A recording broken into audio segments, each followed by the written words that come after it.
Jayo Kunja Bihari Radha Madhava Jayo Kunja Bihari Jai Gopi Janna Vallabha Jayo Giri Varadhari Jayo Giri Varadhari Janna Vallabha Jayo Giri Varadhari Jayo Giri Varadhari Shodanandana Braja Jana Ranjana Shodanandana Braja Jana Ranjana Shodanandana Braja Jana Ranjana Shodanandana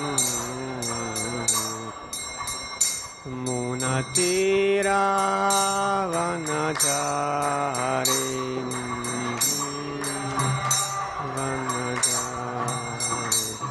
Munatira Vanachari Munatira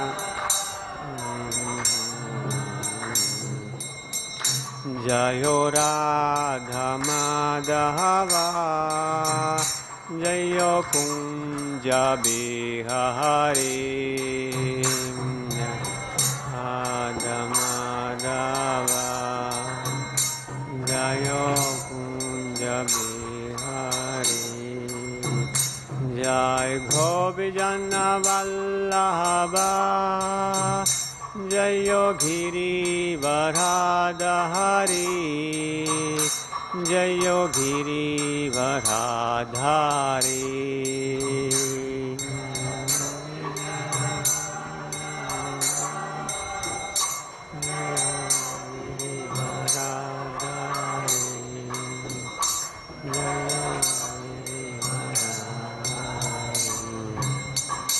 Jai Gopi Janna Vallabha Jayo Giri Varadhari Jayo Giri Varadhari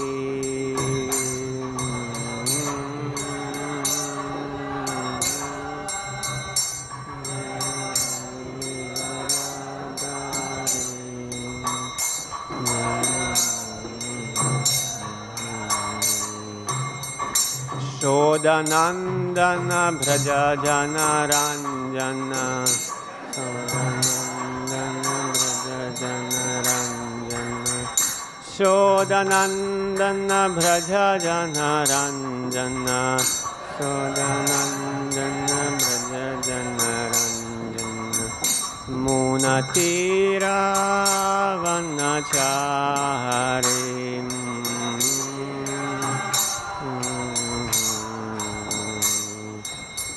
Jayo Radha Madhava Jayo Kunja Bihari Jayo Radha Madhava Jayo Kunja Bihari Jayo Radha Madhava Jayo Kunja Bihari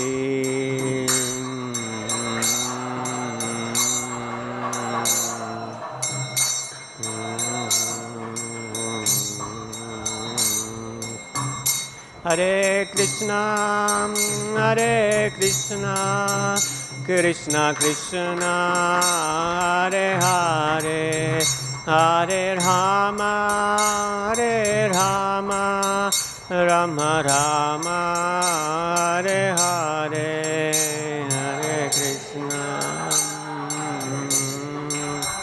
Krishna Krishna Hare Hare Hare Rama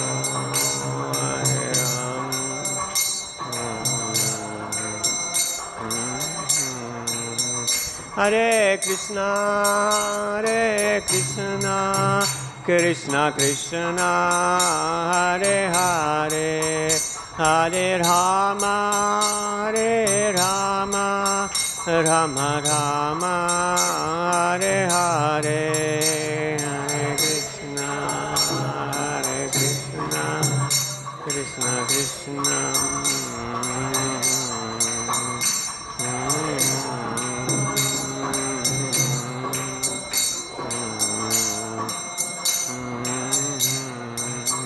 Hare Krishna Krishna Krishna Hare Hare Hare Rama Rama Rama Hare Hare Hare Krishna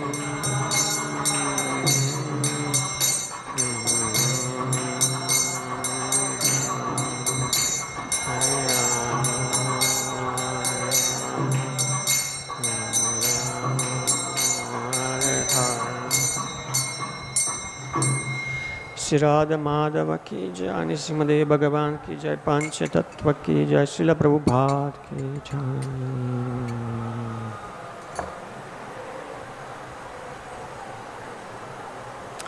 Hare Krishna. Good morning.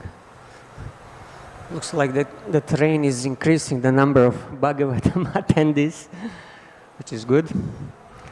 So we are reading from Srimad Bhagavatam, Canto 3, Chapter 9, Shloka number 2. Om Namo Bhagavate Vasudevaya. Om Namo Bhagavate Vasudevaya. Om Namo Bhagavate Vasudevaya.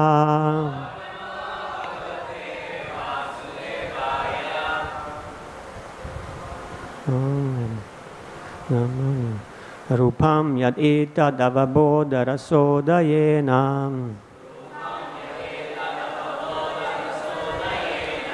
Shashvan nivrittatamasa sadanugrahaya Adau grihitam avatara shataika bijam Yanha bipadma bhavana daham avirasam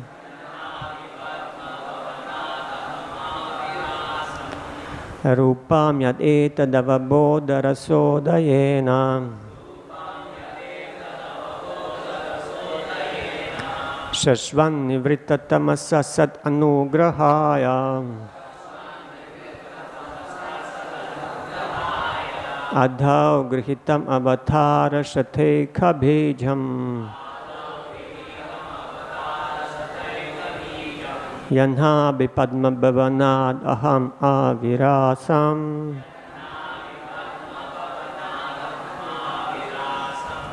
Please chant.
Vaishnavis.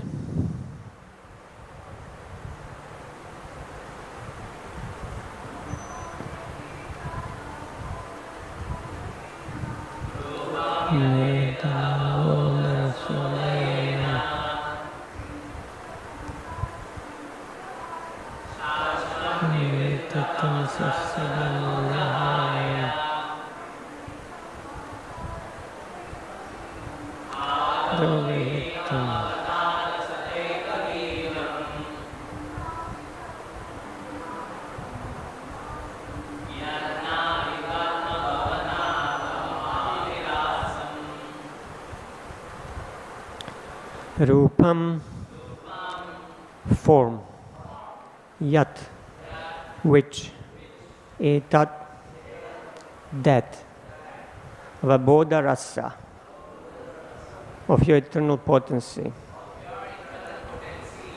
udayena, with the manifestation, shashvat, forever, nivrita, freed from, tamasa, material contamination, sat anugrahaya, for the sake of the devotees, adhau, original in the creative energy of matter, grihitam, accepted, avatara, of incarnations, Shata eka bijam, the root cause of hundreds, yat, that which, Nhabi Padma, the navel lotus flower,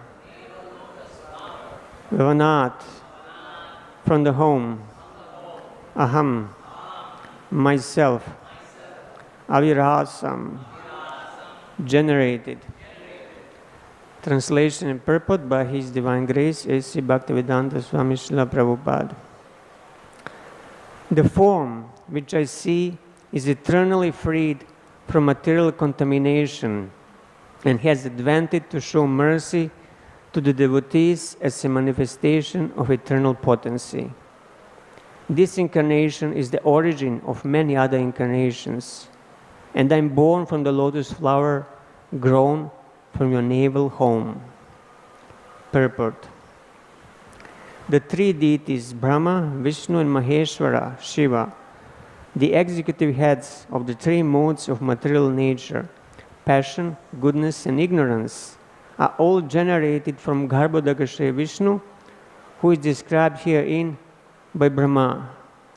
From the Kshirodakashayi Vishnu, many Vishnu incarnations expand at different ages in the duration of the cosmic manifestation. They are expanding only for the transcendental happiness of the pure devotees. The incarnations of Vishnu, who appear at different ages and times, are never to be compared to the conditioned souls. The Vishnu Tattvas are not to be compared to deities like Brahma and Shiva, nor are they on the same level. Anyone who compares them is called a Pashande, or infidel. Tamasa, mentioned herein, is the material nature, and the spiritual nature has a completely separate existence from Tama. Therefore, spiritual nature is called Avabodha Rasa, or Avarodha Rasa. Avarodha means that which completely nullifies. In the transcendence, there is no chance of material contact by any means. Brahma is the first living being, and therefore he mentions his birth from the lotus flower generated from the abdomen of Garbhodakashayi Vishnu. Om Jnanatimirandasya Gyananjana Shalakaya Chakshurunmilitam Yena Tasmai Shri Gurave Namaha. Namah Vishnu Padaya Krishna Prishtaya Bhutale Srimate Bhaktivedanta Swamini Namine. Namaste Gaurava Sate Deve Gauravani Pracharine Nirvishesha Shunyavadi Paschata Deshatharine.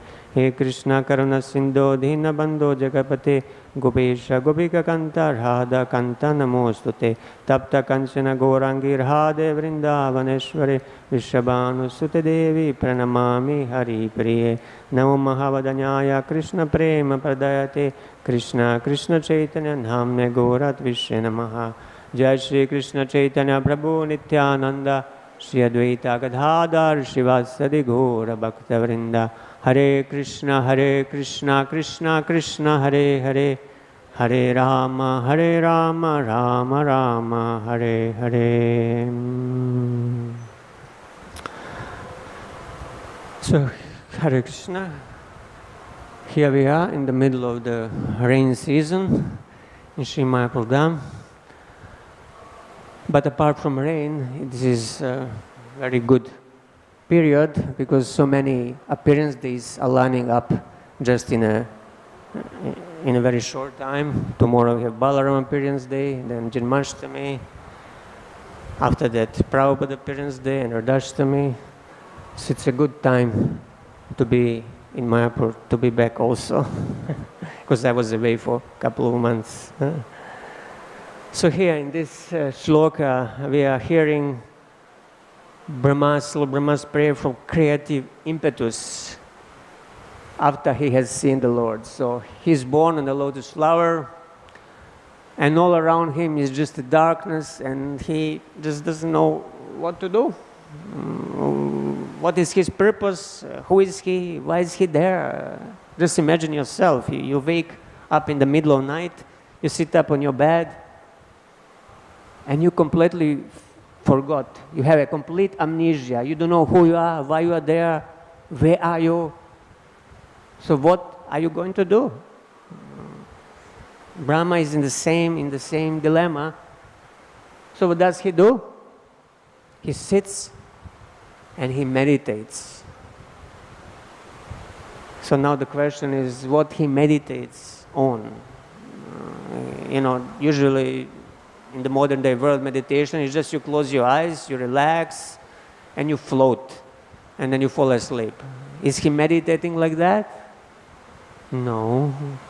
So he's meditating on what? Because he hasn't seen anything, he doesn't know anything. He's actually meditating on the Lord's form. Vishnu Thakur, he explains that previously the Lord gave him a glimpse of his form in the heart. So he has seen, he had some short spurt of the Lord's form. And then he remembers that form and he meditates on that form. How long he meditates? They say very, very long time. But we want an exact figure. Sometimes it's said 100 years. 100 years of his life, is it possible? Then all his life would be spent in meditation and then everything would be finished. So it's mentioned in the third canto in a few places, in one shloka and one purport Prabhupada, that he meditates for 1,000 celestial years. Which, if you calculate, if you do the math, it comes to 2,160,000,000 of earthly years. But converted to the Brahma's time, how long is it? What do you think?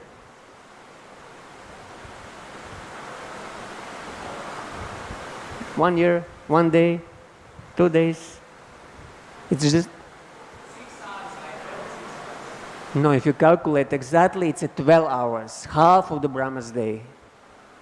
So he meditates for half of the days. So from the morning till the evening, 6 to 6. And then what is the result of this meditation? The Lord appears. Lord Garbhodakashayi Vishnu appears. And what does he see? Does he see exactly the same form he meditated on? He actually realized, Acharya has described, that the form that he saw was much, much more beautiful than the form he meditated upon. Usually, we also sometimes want to meditate. And what can we meditate on? We never seen Krishna, so we see the deities. We saw some paintings that some devotee artists painted. So this is our conception how Krishna looks like, which is good approximate to meditate. But once the Lord manifests, what we see is something, the experience is something completely different. It's completely different. You cannot compare the Lord's actual form to any painting, to any description also in the scriptures. But still, these descriptions that are given by saintly persons like Shukadeva Goswami, they are guidelines for us how to meditate. For example, in a 23rd chapter of the Yagya Brahmana wives blessed by the Lord, in the 10th canto, Shukadeva Goswami explains the Lord's throne. He says, Shimam Hiranya Paridim Vanyamalya Barha Dhatu Pravala Natavish Manuvratamse Vinyasta Hasta Mitarena Dunanam Abjam Karnot Palalaka Kapola Mukabja Hasam. So this is like a painting, literally painting. And by listening this in our mind, we are supposed to paint the Lord's form. Okay, let's look. What is it? Shamam Hiranya Paridim Vanamalya Bharha. Shama, his dark complexion, like a fresh rain cloud. And Hiranya, his cloth is yellow, and it makes very, very nice contrast to his complexion. You know, yellow and bluish. It's a very nice combination. And that yellow, it defeats the splendor of the gold. It's just not ordinary yellow. It's a very shiny yellow, golden yellow. And it shimmers against his body. And his head is decorated with what? With a peacock feather, barha. And vanamali, around his neck, there is a flower garland, which is made of 5 types of flowers, with the five colors. Dhatu pravala natavesham anuvratamse. So dhatu, every part of his body is ornamented with different designs that are made from mineral pigments. In those days, you didn't have cosmetics that you could just buy and put gopi dots, but no, they use the minerals. So Krishna, his forehead and other parts of the body are decorated by Mother Yashoda and the gopis with different designs made from these colored minerals. Pravala, springs of new leaves, they decorate his body. He has tugged somewhere some new leaves of the kadamba leaves and other different leaves. So he's Natavesham, he's dressed like a dancer, Natavesham, like a fresh, youthful, expert dancer. And then what does he do? Anuvratamse vinyasta hastam. His hand, one of his hand is on the shoulder of his friend. And what does he do with another friend? Another friend, he twirls a lotus flower. Itarena dunanam abjam. He has a lotus flower. Karnot palalaka kapola mukabjahasam.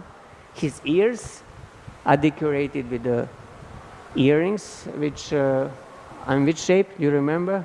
What kind of shape Krishna earrings is? Shark. Yeah. And curly locks of black hairs, they splash against his cheeks. He has very, very nice hair. And hasam, mukhabja hasam, his lotus-like face, it blossoms with very gentle smile. So this is the painting that Shukadeva Goswami gives us to meditate upon. But anyway, let us go back to Lord Brahma and the form he saw. He didn't see in this meditation Lord Krishna. He saw Lord Garbhodakshaya Vishnu. He appeared before him.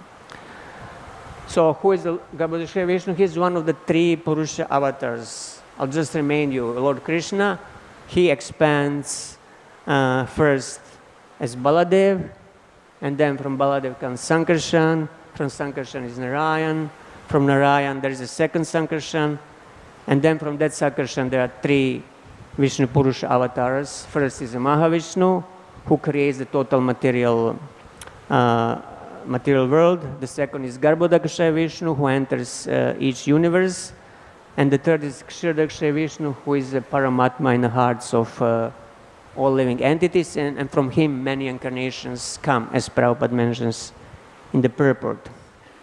But Lord Shri Krishna, this is always something to be remembered, is the cause and root of all these incarnations. He is Swayam Bhagavan, as Shukadeva Goswami says, Ete Chamsha Khala Pumsa, Krishnastu Bhagavan Swayam Indrari Vyakulam Lokam Mridayanti Yuge Yuge.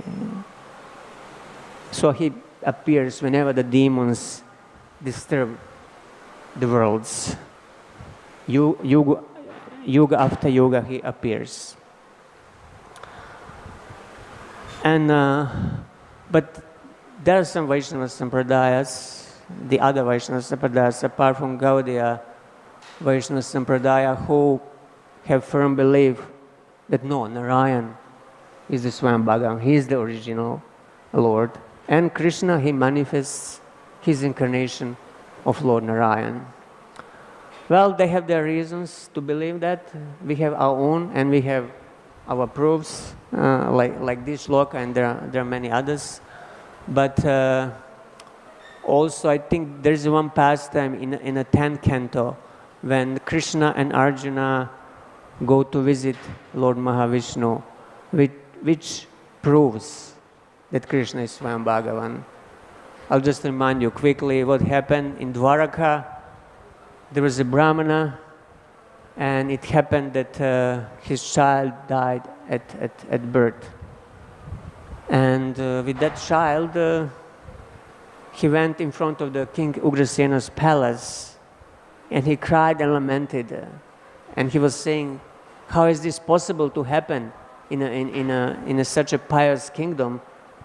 If there is a pious king and everything, the Dharma is following the kingdom, these things are not supposed to happen. Nowadays, so many unwanted things happen, the children are killed in a womb, and everybody is dying left and right from any cause and any reasons at any time. But in those days, if such irregularities would happen, immediately one would suspect that the ruler, the Kshatriya king, was doing something wrong. He must be transgressing Dharma, because these things are not supposed to happen.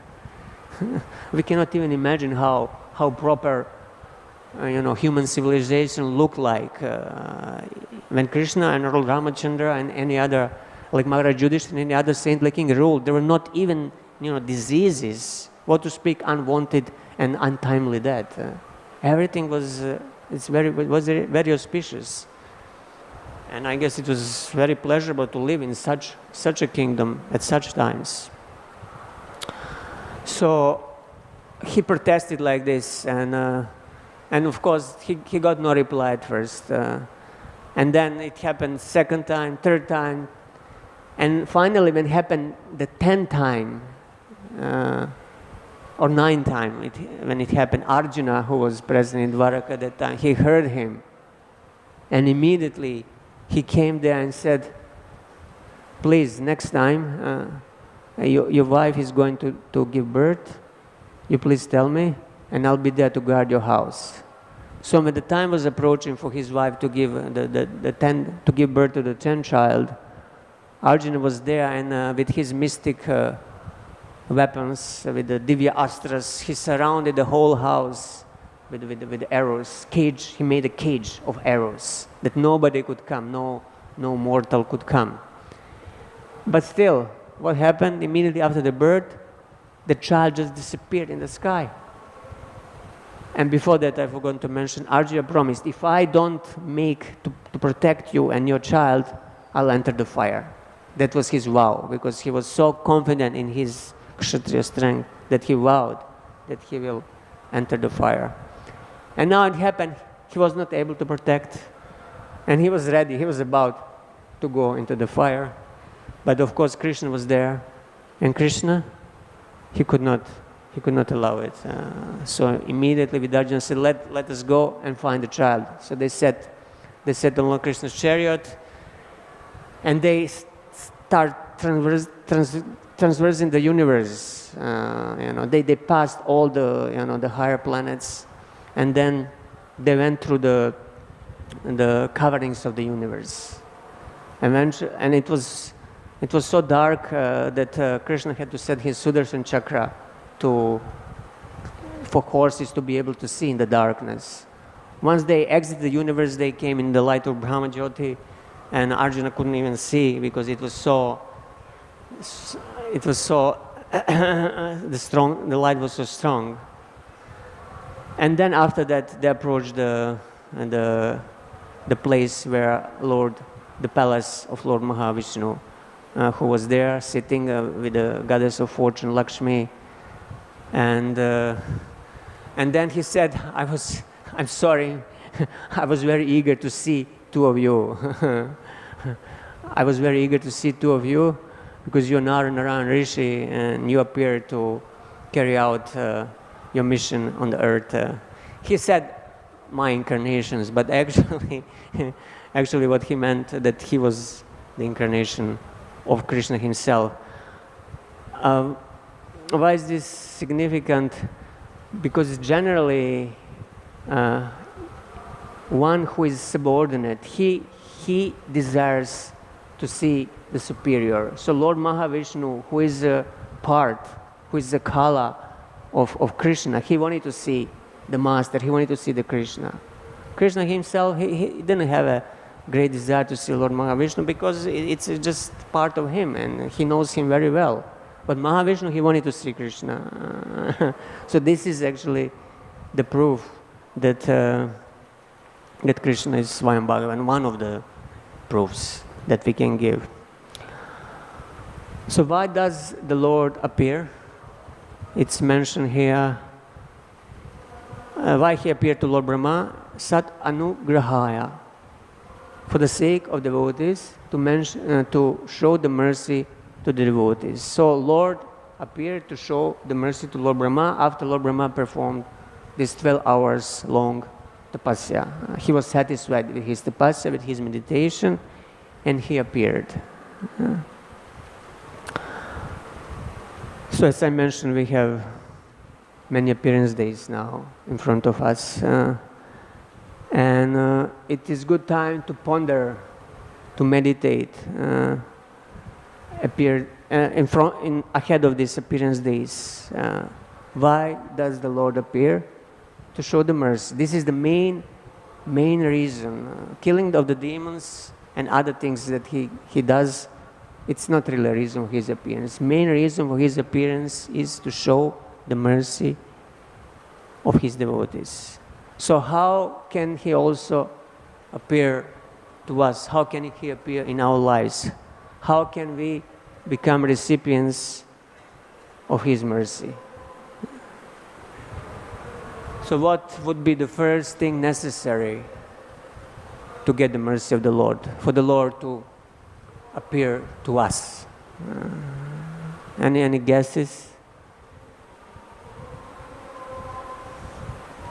Well, I guess first we need to have a desire for it, for the mercy, for the Lord to appear. Otherwise, if we don't care, why would Lord care? If I'm completely indifferent, He's also indifferent. But if I understand and I desire mercy, then He'll be more inclined to give it. So thus the request for mercy or prayer for mercy is something that is required as the first step. But it should not be just a lip-deep request or prayer, oh Lord, give me your mercy, mercy, mercy. No, it should be something heartfelt. It should be something really coming from the heart. So what is the right position for praying or begging for mercy? The right attitude. Well, generally, if we are in this world in very comfortable position, if everything is fine in our life, we have enough money in a bank account, big house, a beautiful husband or wife, obedient children, good job. If everything is very comfortable and smooth, generally you don't feel much of a need. okay, Lord can give me mercy, but I'm good anyway. I'm good. But one who is desperate because of certain things, who is in such circumstances, whether he has no money, whether he is sick, or some other misfortune happens to him, he doesn't know what else to do, and he has to turn to the Lord. Of course, he might be turning due to material reasons, but still he's turning to the Lord and he's begging, Lord, please help me, please save me, please give me your mercy. This is general tendency in this world. Of course, if somebody is also in comfortable position, but if he is sincere enough, he realizes that all these material things, they don't really satisfy my real need. They cannot really make me happy. All the money cannot really make me happy. And then if he's sincere, he will feel the need to pray for the mercy and to request the Lord for real mercy. Yeah. So even if we are a devotee also, we can be devotee for many years, and we can be very steady, fixed in our sadhana, come for Mangala Aartis, chant all our rounds, follow principles, do service.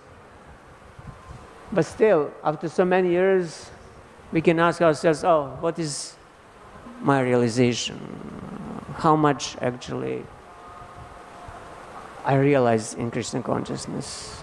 Okay, I got some experience, I know how to navigate this and that, but how much I realize Krishna really, how much perception and realization of Krishna I have. And then if we ponder like this, then we can realize that actually Krishna is still quite far away from us. Krishna Prema is still quite far away. And mercy is absolutely necessary.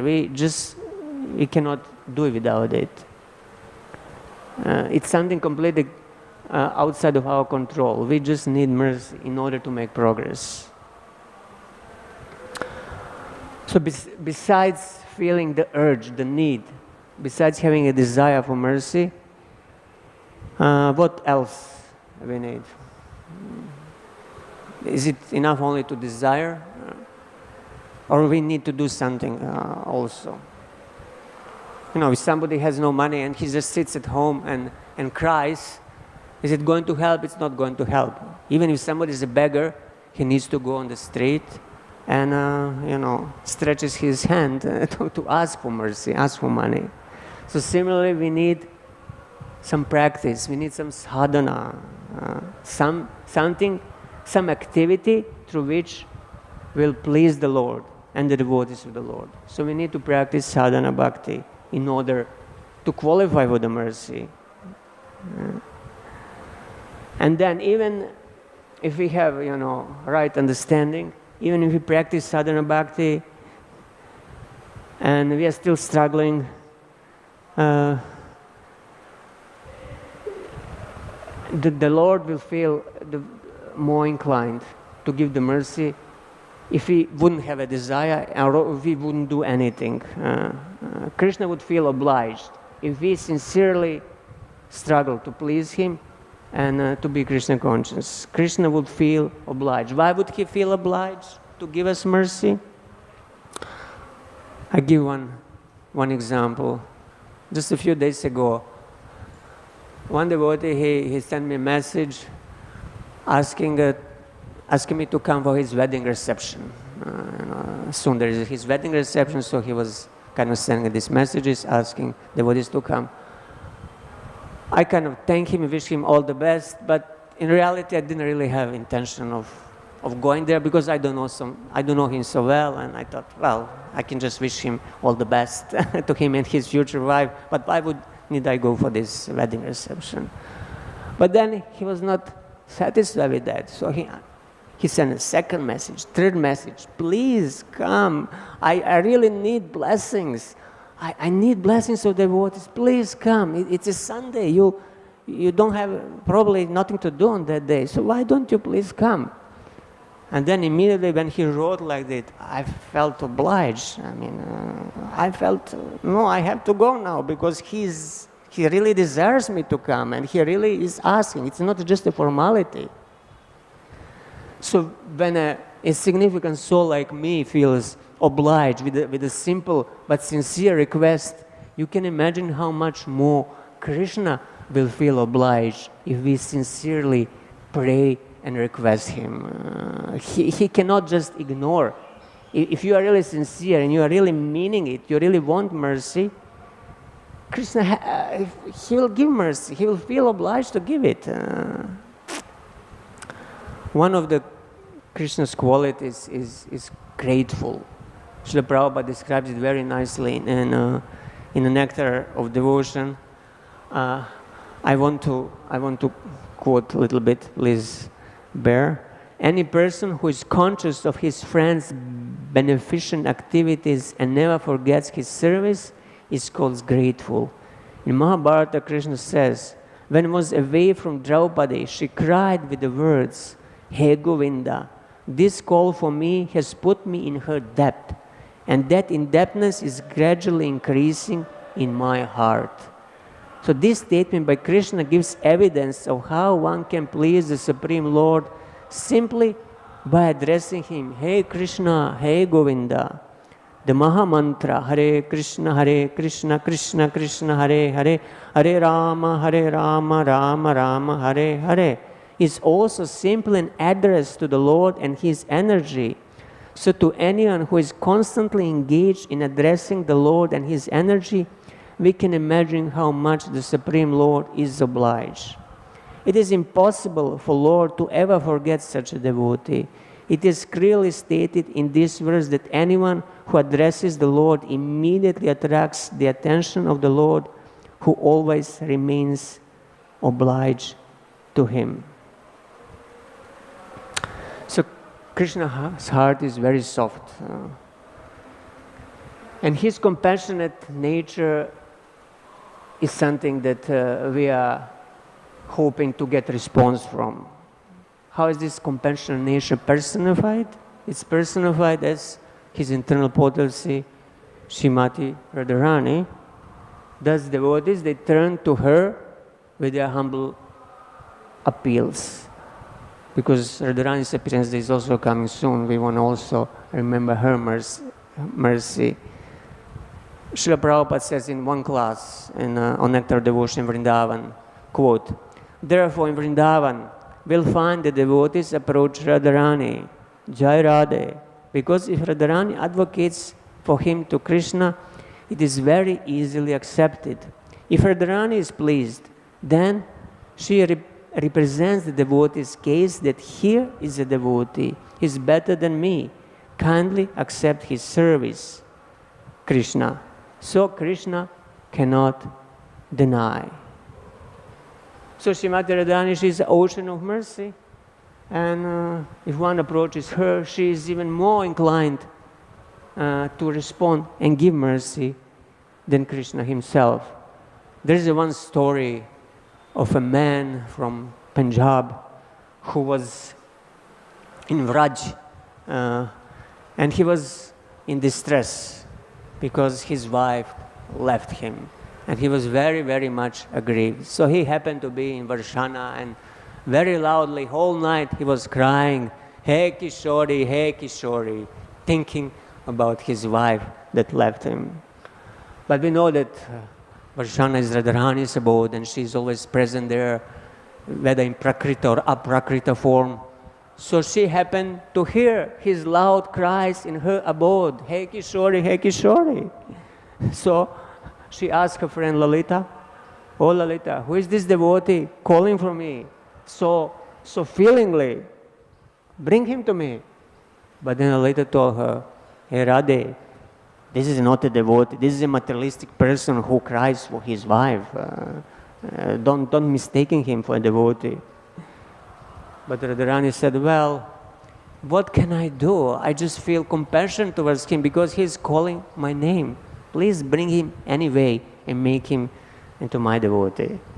So this is just a story to illustrate how her heart is very compassionate, and that she is actually Krishna's compassionate nature.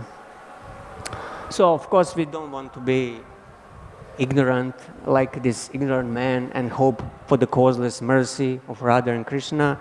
We want to do something really that Lord really feels obliged to give His mercy. Like Narottam Das Thakur, when he prays, he says, Ha Prabhu Nanda Sutta Vrishabhanu Sutta Yuta. He prays to both Nanda Sutta and Vrishabhanu Sutta Yuta. Karuna Koro Ei Bharo. O Lord Krishna, son of Nanda, accompanied by daughter of Vrishabhanu, please be merciful unto me now. Narottama Dasa Koi Nat Telihop Ranga Poi Pai Toma Bine Ke Ache Amar. Please do not push me away from your reddish lotus feet. Who else is my beloved except for you? So there is a way how to approach the Lord, how to pray. It's a whole sort of art or science. It's not that we just go to this immediately start, oh Lord, give me this, give me that, give me this. No, it doesn't work. There is a etiquette, how we come in front of the Lord, how we pray for the mercy. Srila Rupa Goswami, he gave one Padati. Padati means instruction manual or guide. It's called Prarthana Padati. Padati, how to pray, how to offer prayers. It's found in Stavamala of Srila Rupa Goswami. I just want to go quickly through it in order that we have instruction manual next time we stand in front of the deities. So this is a particular prayer. It's actually to Radharani. So he says, Sudha Gangeya Ghorangim Kurangi Langi Mikshanam Jitta Kotendra Bhimbasyam Ambundhambara Samritam. So he prays to Radharani. O Queen, whose fair limbs are more splendid than pure gold. O Queen, whose eyes are as charming as the doe's eyes. O Queen, whose face defeats millions of moons. O Queen, dressed in garments as dark as monsoon clouds. As you see, he's glorifying first. It's a glorification first. Navina Bhalavi Vrinda Damilotam Samalikam Divya Ratna Dyalankara Sevya Manatanushayam. O Queen, who is the crowning garland of Malika flowers on decorated braided hair of the young gopis. O Queen, whose beauty is served by many splendid translucent jewels and other ornaments. So very poetically he glorifies first. Vidagda Mandala Gurum Gunu Gaurava Manditam Ati Preshtavasyabir Ashtabir Abhiveshtitam. O teacher of the intelligent expert gopis, O Queen, elaborately decorated with the host of transcendental virtues, O Queen, accompanied by your 8 very dear friends. Chanchala Panka Bhangina, Vyakuli Krita Keshavam, Goshtendra Sutta Jivatu, Ramya Bimba Dharamritam. O Queen, who agitates Lord Keshava with the waves of your restless sidelong glances, O Queen, whose nectar bimba fruit lips give life to the Prince of Raj. Tvam asau yachite natva vilutam yamunatate kakubir vyakula svanto jano vrindavaneshwari. And now starts appealing after glorification. O Queen of Vrindavan, bowing down and rolling about on the Yamuna's shore, this person with an agitated and choked voice appeals to you. He first presents his wretched, fallen position, how much in need of mercy he is, rolling on the Yamuna's shore, bowing down with agitated heart and choked voice. So he's presenting how he is disturbed and that he really needs mercy. Then he says, Krita gaske pyayoge pi janosmin kumatava pi dasya dhana pradhanasya lavam ap yupapadaya. Even though he has committed offenses, even though he's unqualified, and even though his intelligence is crooked, please give this person a small particle of your devotional service. Although I'm so unqualified, this is how a real devotee feels, still, I need your mercy. Yuktas tvaya jano naiva dukito yam upekshitum kripa dyota drava chitta navanitasi yat sada. Because, and why I need your mercy? Because the fresh butter of your heart is always melting in the splendor of your transcendental mercy. It is not proper for you to neglect this anguished person. Because you are so merciful, your heart is like a fresh butter. And you just cannot neglect me because I'm so wretched and fallen. You must give me your mercy. So this is the firm conviction with which we should pray. So just to summarize, first we glorify the Lord when we come in front of Him. Then we present our fallen condition, how unqualified we are. He already knows that, but it's good to remind ourselves. And then we appeal for mercy. Because you are so merciful, please give it to me. So this is the Lord's nature, to give the mercy for those who beg for it.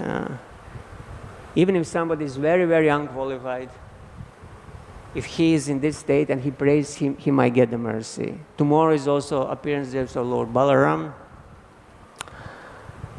who is the first expansion of the Lord, and who also exhibits and shows his mercy upon those deserving and non-deserving also. If you remember that Lord Balaram had a special favor for one person who was anything but deserving the mercy. Who was it? Duryodhana. Somehow he liked Duryodhana. He was his martial art teacher. He was teaching him how to fight with the club. And he just didn't want the war of Kurukshetra to happen at all. And he went on a pilgrimage to avoid it. And when he came back, Bhima and Duryodhana were fighting, and he tried to stop them, to appeal to them. They didn't want, then he left. So till the last moment, he tried to save this Duryodhana. But it's interesting that he had a soft spot in his heart. Although Krishna didn't like Duryodhana, and Pandavas didn't like, because he was offender to Pandavas, still Lord Balaram, who is also Lord himself, he had a sore spot for such unqualified person who was a personification of Kali. He was actually Kala, partial part of Kali. Still, the Lord had some mercy in his heart, even for him. So then what to speak about ourselves? Mercy is actually already there in one sense. We just need to come, like the sun is always there, just we need to come out from our dark room. Krishna Surya Sama Maya Hoya Andhakar. Yaham Krishna Taha Nahi Maya Adhikar. So wherever the Krishna is, there is no darkness, there is no Maya. So we just have to keep the sun of Krishna in our heart, in the mind, and the mercy will automatically be there. So this is our message for today. So I'll stop here. There are 10 minutes if you have any comments or questions. Yes, Prabhu.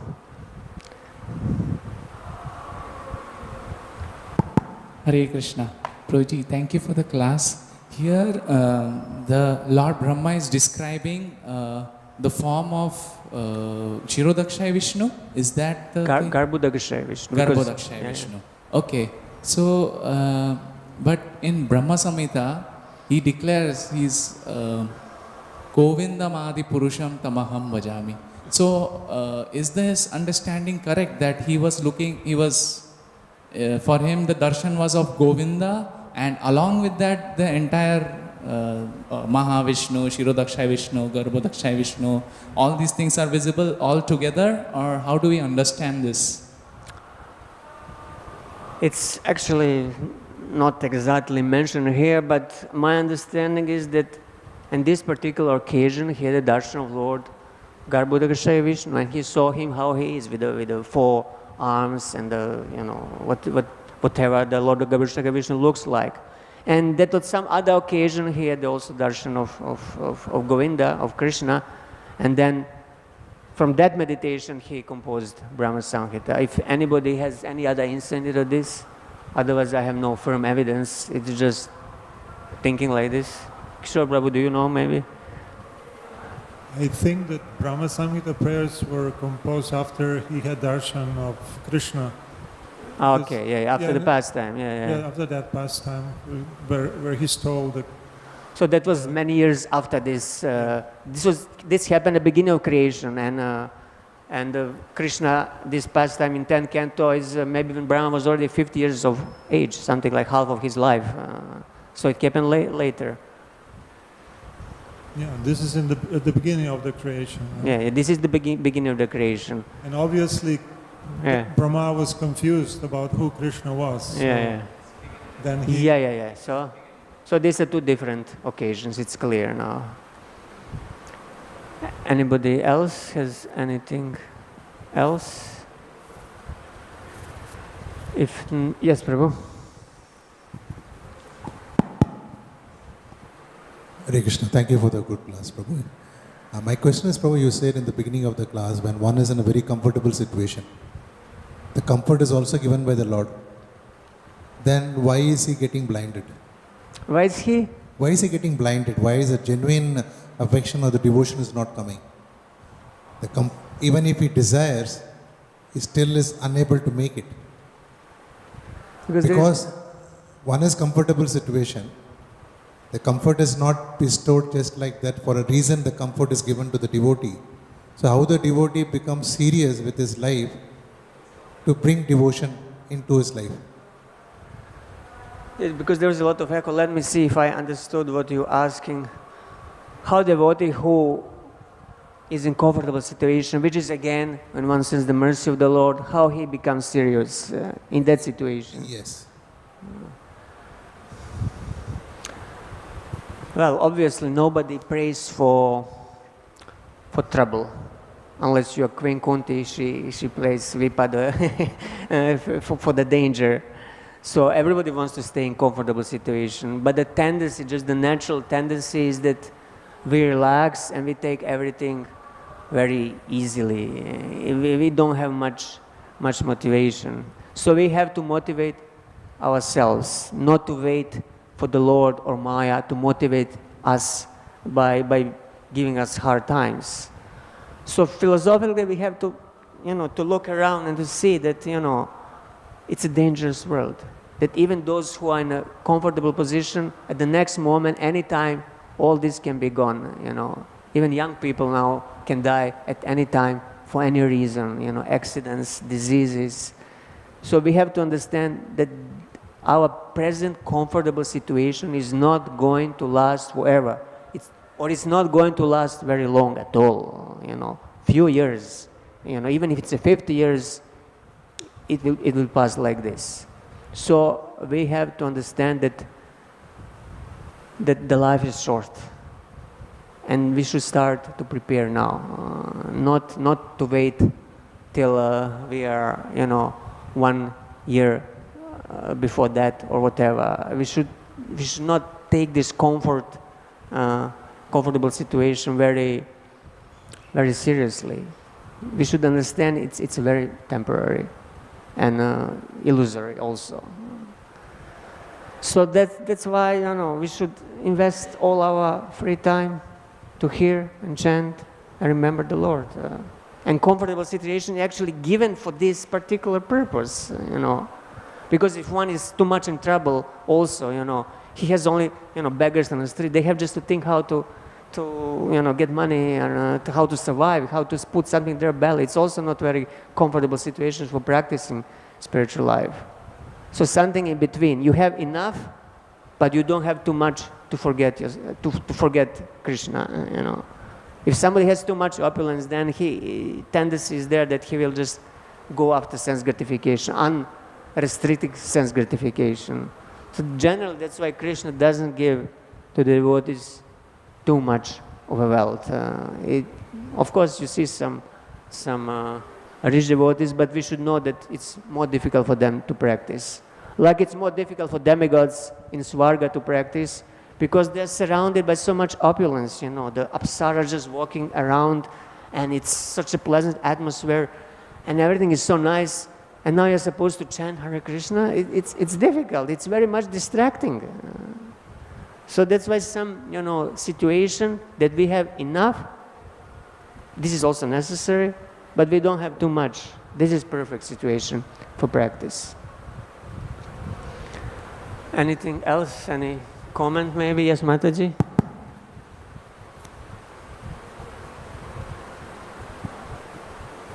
Prabhuji, that sometimes the miseries in the devotee's life so much that she can't... Can you closer, yeah. Haribol? Yeah. Sometimes the miseries in the devotee's life is so heavy that she cannot remember the Lord only.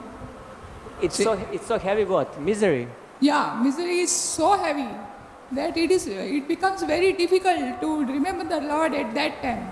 And forget about remembering, but just to carry on her sadhana also, it becomes so difficult. So what is the reason for that? Yeah, the extreme difficulty is also not very favorable for practice.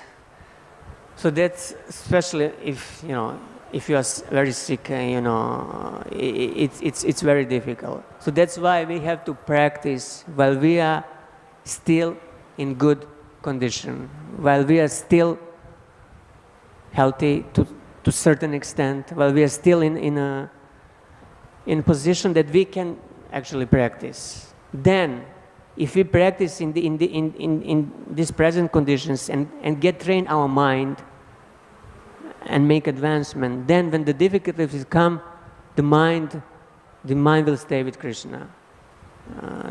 Even in such difficult situations where there is a bodily pain, you will be able to remember Krishna because you got used on it through practice while you were still in good health. So that's why we practice now. It's a training to remember the Lord at the time of death. The time of death is also very, very painful situation, and it's very difficult for normal person to remember anything. It's like thousands of scorpions biting you at the same time. So generally one cannot remember, but if we practice now so much and our mind becomes absorbed in Krishna, then even in those circumstances we'll be able, because the mind will be absorbed. So we have to work on it now and expect that time will come sooner or later. If not before, at the moment of death, the difficult time will come. So we need to get ready. We need to train our mind to be able to remember Krishna at such circumstances. Yeah, what else can be done? But if we didn't do, still we do our best, whatever the present circumstances are, even if we are in pain, somehow we try our best, and other devotees can help us by being around us, chant with us, try to read with us. But the point is that we should do our best to prepare ourselves while our circumstances are still normal. Then in abnormal circumstances, we'll be able to remember Krishna by His mercy. Okay, if that's it, we'll conclude here. Thank you all very much. Srimad Bhagavatam ki jai, Srila Prabhupada ki jai.